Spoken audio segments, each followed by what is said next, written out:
Rigtig glædelig jul alle sammen. Den historie, I skal høre i dag, den er nede fra Madeira, hvor der igennem mange år blev spillet Madeira Island Open. Og det blev altid spillet op på en bane, der hed Santo da Serra, som ligger oppe på toppen af øen. Og som udgangspunkt så boede man som caddy altid nede i byen, der hed Machico. Og den lå sådan nede midt på bjerget. Og så for at komme op til golfbanen, jamen, der skulle man så køre det sidste stykke op ad bjerget. Og historien den ligger nogle år tilbage, hvor en caddy ved navn Colin Smith, også kaldt Saigon, han arbejdede for Dean Robertson. Og på hul 3, som er et par 5-hul, der har de nået green i 2. Og Dean Robertson 4-putter så for en bogey.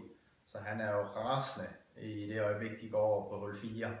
Og hul 4, det er vel nok banens sværeste hul. Det kan det i hvert fald være, hvis det blæser lidt. Det er et par 3-hul over en ravine, og det kan spille virkelig, virkelig langt. Og det er altså bare, nu siger jeg, 180-190 meter over en ravine, så 10 sted, absolut ingenting, og så en green.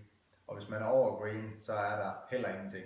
Så man skal kort sagt ramme green, ellers så er bolden ikke at finde igen.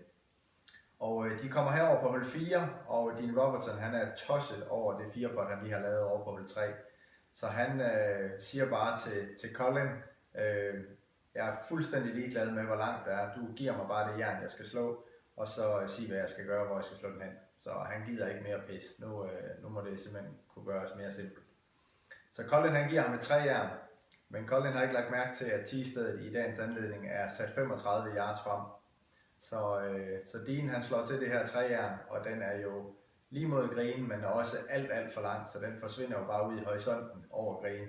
Og Dean han kigger over på Colin og siger, where did that go? Og Colin han svarer bare iskoldt, you know mate, I think that ball is in Machico. Så det bliver dagens historie. Følg med i morgen, der kommer endnu en ny.